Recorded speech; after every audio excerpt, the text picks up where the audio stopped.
हाँ तो नमस्कार साथियों, स्वागत है आपका आज के इस वीडियो में। आज की इस वीडियो में मैं लेकर के आया हूँ आप सभी के लिए Bihar board class 10th exam 2026 के लिए फिजिक्स से 50 वीवीआई क्वेश्चन को। ये क्वेश्चन 50 वीवीआई महत्वपूर्ण प्रश्न जो है ये ऑब्जेक्टिव एमसीक्यू के फॉर्म में है। तो साथियों, यदि आप भी चाहते हैं इस वर्ष की परीक्षा में 450 प्लस स्कोर करना, तो इस वीडियो को आप लोग अंत तक जरूर देखिएगा। तो चलिए शुरू करते हैं चैप्टर 1 प्रकाश के परावर्तन से। तो चलिए देखते हैं अब सभी क्वेश्चन को एक बाय एक करके। तो पहला क्वेश्चन है, प्रकाश की चाल निर्वात में कितनी होती है? ऑप्शन ए है 3 × 10⁻6 मीटर प्रति सेकेंड। ऑप्शन बी है 3 × 10⁸ मीटर प्रति सेकेंड। ऑप्शन सी है 3 × 10⁴ मीटर प्रति सेकेंड। और ऑप्शन डी है 3 × 10⁵ मीटर प्रति सेकेंड। तो आपको याद रखना है, इसका सही जवाब हो जाएगा ऑप्शन नंबर बी। प्रकाश की चाल निर्वात में होती है 3 × 10⁸ मीटर प्रति सेकेंड। चलिए आगे की क्वेश्चन की ओर बढ़ते हैं।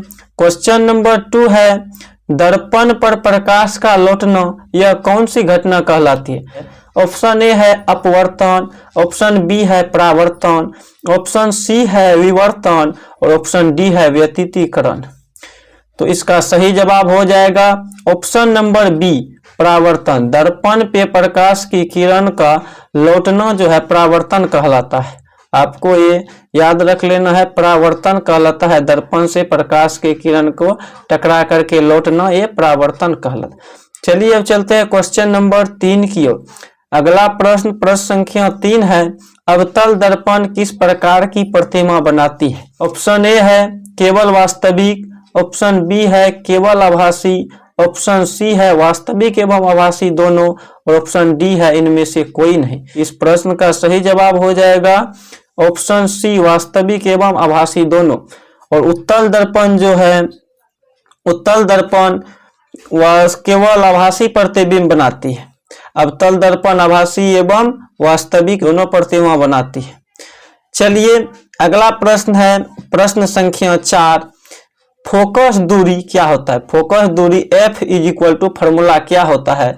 ऑप्शन ए है 2r, ऑप्शन बी है r/2, ऑप्शन सी है 3r और ऑप्शन डी है r। तो इसका सही जवाब हो जाएगा F = r/2 होता है, अर्थात फोकस दूरी जो है वक्रता त्रिज्या की आधी होती है। चलिए प्रश्न संख्या 5 की ओर आगे बढ़ते हैं। प्रश्न संख्या 5 है, दर्पण सूत्र क्या होता है? तो साथियों आप याद रख लीजिए, दर्पण सूत्र होता है 1/v + 1/u = 1/f और लेंस सूत्र होता है 1/v - 1/u = 1/f। ये दोनों सूत्र जो है बहुत ही इम्पोर्टेंट है, ये आपको याद रख लेना है। ये दोनों फॉर्मूला बहुत ही इम्पोर्टेंट है, दर्पण सूत्र और लेंस सूत्र। चलिए प्रश्न संख्या 6 देखेंगे कि पॉलिश की गई सतह कहलाती है, अर्थात पॉलिश की गई सतह को क्या कहेंगे?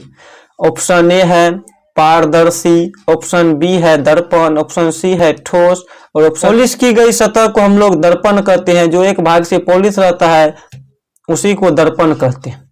चलिए अगला क्वेश्चन नंबर 7 है, कार की साइड मिरर में किसका उपयोग होता है? ऑप्शन ए है अवतल दर्पण, ऑप्शन बी है उत्तल दर्पण, ऑप्शन सी है समतल दर्पण और ऑप्शन डी है प्रिज्म। तो कार के साइड मिरर के रूप में हम लोग उत्तल दर्पण का उपयोग करते हैं। और हेडलाइट में आप लोग बताइए कि हेडलाइट में कौन सा दर्पण का उपयोग करते हैं? तो हेडलाइट में अवतल दर्पण का उपयोग करते हैं।